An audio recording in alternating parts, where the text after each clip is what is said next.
Muy buenas noches, soy Federico Reyes Heroles, bienvenidos a Primer Círculo. Buenas noches, soy Carlos Elizondo, bienvenidos a Primer Círculo. Y hoy vamos a discutir con un experto, Luis de la Calle, cuáles son los escenarios que realmente tenemos como país frente a una eventual renegociación o actualización del Tratado de Libre Comercio América del Norte. Luis de la Calle fue subsecretario, ha conocido de muchos ángulos el problema del libre comercio y te damos la bienvenida, Luis, que hoy no estás con nosotros. Encantado, Carlos. Federico, buenas noches. Luis, mil gracias. A ver, Luis, ¿cuáles son las opciones reales que tenemos como país? Se dicen muchas cosas que se puede resolver, por citar un clásico, en 15 minutos.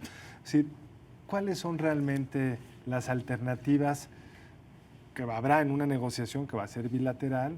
¿Y cuáles son las distintas estrategias que podríamos sacar? Son muchas preguntas para Bueno, yo creo que lo primero es que, digamos, esto es resultado de la campaña en Estados Unidos, una campaña en la que el presidente hoy en funciones, Donald Trump, hizo promesas de campaña muy importantes de salirse o reformar radicalmente el TLC América del Norte, porque le ha dicho que es el peor tratado de la historia. ¿No?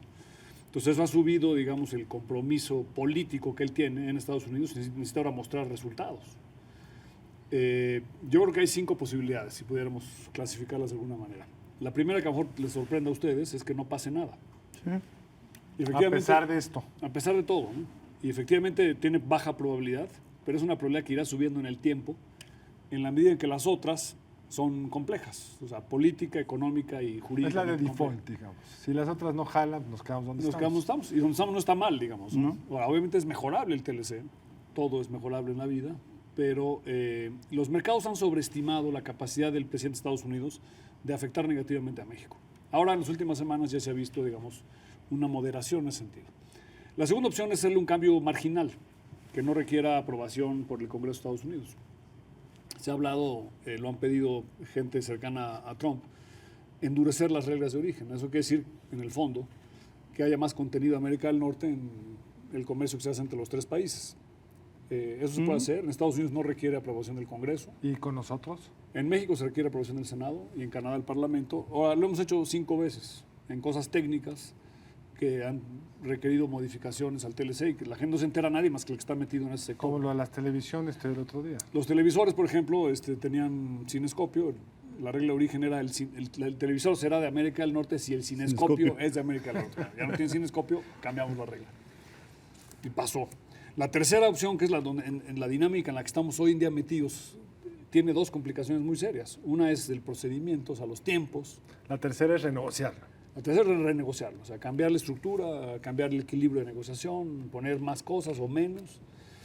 Y eso es complicado porque tienes que pasar por los congresos, tiene que hacerse de acuerdo a la ley, y después tienes que regresar a los congresos para aprobación. Todo eso toma tiempo. Y la segunda complicación es negociar qué, porque el TLC tiene 22 capítulos y en esos 22 capítulos Estados Unidos, México y Canadá tienen intereses ofensivos que no quieres ver mermados en el momento de una negociación. Entonces, digamos, lo que ha anunciado el gobierno es que empezaremos en 90 días. El gobierno mexicano. El gobierno mexicano y el gobierno de Estados Unidos. Pero hasta que el gobierno de Estados Unidos notifique formalmente a su Congreso que va a negociar. Eso no ha sucedido. Y no ha sucedido en parte porque el representante comercial de Estados Unidos no ha sido designado, ni menos aprobado por el Senado de Estados Unidos. Entonces, digamos, eso hará que la negociación, si empieza en el mes de junio, y después negocias durante varios meses con Canadá y México. No se puede negociar bilateralmente, eso ya está descartado, era obvio, porque el TLC es un contrato entre 3, los 3 tienen que participar. Punto que te tardes de aquí a enero. Después la ley de Estados Unidos Pero dice, eso muy generosamente. Eso muy generosamente, o sea, suponiendo que no es una negociación muy complicada, que no hay solicitudes extrañas, que todo el mundo, el Congreso de Estados Unidos y su ejecutivo lo hacen bien, en México igualmente. Después tienes que esperarte 90 días para firmarlo, porque en la ley dice que no puedes firmarlo, los ejecutivos, si no lo haces público en los 3 idiomas, hay que traducirlo, con 90 días de anticipación. Entonces eso te pondría a finales de abril. Digo, en el caso así, perfecto, sonaría ningún error y todo corra a tiempo. En la historia de Estados Unidos nunca se ha votado un tratado de libre comercio en un año electoral. Y el año que entra tiene como característica doble, que es electoral en Estados Unidos, un tercio del Senado y la Cámara de Diputados, y es electoral en México. Entonces es probable que no lo puedas votar en 2018, en cuyo caso lo estarías votando en 2019. Con nuevos congresos en ambos países. Y nuevo ejecutivo en México, ¿no? Ahora, sí se puede adelantar un poco, pero no es sencillo. Entonces, digamos, la opción 3, que es la opción en la que estamos ahorita encarrilados, es una opción complicada desde el punto de vista del procedimiento y luego desde el punto de vista de la sustancia. Porque entonces ahí ya vienes a la siguiente pregunta, ¿qué le cambio? Exactamente. A los Estados Unidos todavía no han hecho una propuesta formal de que quieren. No. Bueno, ya sabemos lo que salió la semana pasada. La semana pasada publicó la oficina del representante comercial de Estados Unidos, que no tiene todavía cabeza, las prioridades de comercio internacional de Estados Unidos en 2017. Y en esas prioridades hay una lista de cosas que quieren, ¿no? Ahora, esa lista es mucho más o menos controvertida o menos ambiciosa que lo que ha dicho Donald Trump. Si tú agarras lo que dice la ley de Estados Unidos y haces una columna, ¿no? En la siguiente columna pones lo que dice el documento del representante comercial de Estados Unidos. Y en la tercera columna, lo que ha dicho Donald Trump y sus allegados en los últimos 3 meses, son columnas completamente distintas. O sea, muchas de las cosas que pidió Donald Trump públicamente que iba a hacer y que juró que lo iba a hacer, no están ni en la ley de Estados Unidos, o sea, son contrarias a la ley, y tampoco están en los objetivos de su propio gobierno. Ahora, es curioso porque la vida política de Donald Trump pareciera como una montaña rusa, ¿no? O sea, hace apenas 6 semanas el hombre estaba en la plenitud, se veía a este individuo muy poderoso. 6 semanas después tiene problemas con su jefe de seguridad, problemas con Sessions, problemas con su yerno, problemas. Es decir, la batería que ha abierto le está generando reacciones muy importantes. En ese sentido, tu opción 1, que pareciera poco probable, se podría fortalecer. Sí, porque pues no necesariamente se va a no vamos a tener un presidente de Estados Unidos más fuerte en los próximos meses. Pero no se vislumbra así. Depende ¿no? de qué pasa en Estados Unidos, ¿no? Porque hay una agenda, ahorita vamos a la 4 y 5, pero digamos, hay una agenda en Estados Unidos interna muy importante. Lo más importante para él es la reforma fiscal y la reforma del sistema de salud. Si logra avanzar en la reforma fiscal y tiene éxito, eso lo fortalece enormemente, ¿no? Y después está el problema de salud, que eso lo puede debilitar, porque la reforma de salud va a ser altamente impopular. Claro. Con todos en un escenario. O sea, todos los presidentes que han invertido capital político importante en la reforma de salud en Estados Unidos han perdido. Obama, Hillary, etcétera, ¿no? Ahora, lo que dice Federico es muy cierto, pero eso podría, en una de las vaivenes de la montaña rusa, que se fuera, porque supongo que ya lo hemos platicado, la opción 4, que es nos salimos. Nos salimos. Es decir, en vez de negociar, como esto es muy complicado, yo ya me voy. A ver, cuéntanos eso. Entonces, la cuarta opción, digamos, es que como no puedas avanzar, nada más para cumplir su promesa de campaña, que era, si yo lo renegocio y si no me gusta, me salgo. Él necesita, digamos, triunfos tempranos. Sí. Si se tarda mucho, 2019 ya se ve lejísimos para él, ¿no? Entonces él se puede tratar de salir. La salirse del TLC tiene 2 pequeños problemas, que no son menores, 3 más bien. El artículo 2205, que es el que prevé la posible salida, fue redactado con 2 frases. La primera frase dice una parte puede abandonar el TLC si le avisa a las otras 2 con 6 meses de anticipación. Sí. La segunda frase dice, el tratado seguirá en vigor entre las otras 2. Bueno, este artículo fue escrito, creo yo, pensando por parte de Estados Unidos y Canadá, que México algún día tendría un populista.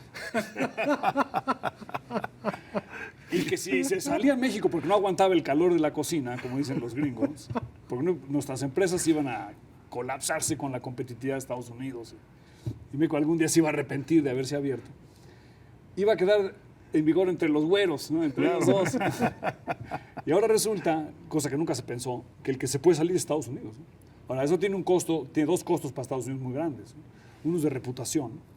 Si Estados Unidos no puede mantener un acuerdo con sus vecinos y socios, ¿con qué credibilidad puede negociar en Medio Oriente, o en Asia, o en África, o en Europa? Si yo fuera un ciudadano de Letonia, me daría un pavor pensar que el presidente Trump va a respetar el artículo 6 de la OTAN, en caso de que me invada Vladimir Putin, si no puede respetar un acuerdo con México, que él es favorable a Estados Unidos.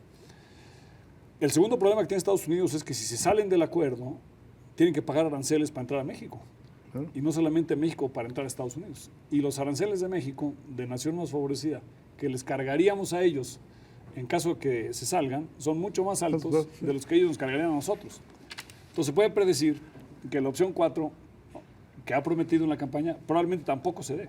Hay un problema adicional ahí, ¿no? Que es, sigue en vigor las leyes que hicieron posible el TLC, tienen que derogarlas. Además, hay un asunto de constitucional en Estados Unidos de quién tiene facultades para salirse, porque lo que dice el tratado es las partes. Sí. Pero las partes no es la Casa Blanca, son los Estados Unidos de América. Y la lectura de muchos juristas en Estados Unidos, no todos, es que solamente el Congreso de Estados Unidos Podría. porque necesitaría votar una nueva ley que echara para atrás el TLC. Porque si no está en vigor la otra. Si no está en vigor la que está hoy en día, que es Exactamente. ley federal, y el presidente de Estados Unidos es muy poderoso, pero no puede Brincarse. Y la quinta opción es decir, oye, dejemos el TLC como está, íntegro, y negociamos una cosa complementaria que a lo mejor pasa por el Congreso y puede tardar 5 meses o 5 años, pero no importa, porque se Otros privilegia el TLC tal cual. Y Trump Que puede clamar victoria. Claro, decir, oye, pues ahí ya lo hice y esto que lo complementa. Pero se parece un poquito a la 1, es decir, no hagas nada Sí. y trabajemos en esta quinta opción. Ahora, estamos nosotros en esa quinta opción. México podría poner sobre la mesa asuntos que hace 20 y tantos años eran inimaginables. El sector energético, por ejemplo, ¿no? Bueno, yo creo que hay que poner cosas. El sector energético lo va a poner Estados Unidos en la mesa, Ujú. porque es una cosa es un interés ofensivo de ellos. O sea, ellos van a querer, oye, lo que tú ya reformaste, pónmelo por escrito en un tratado internacional.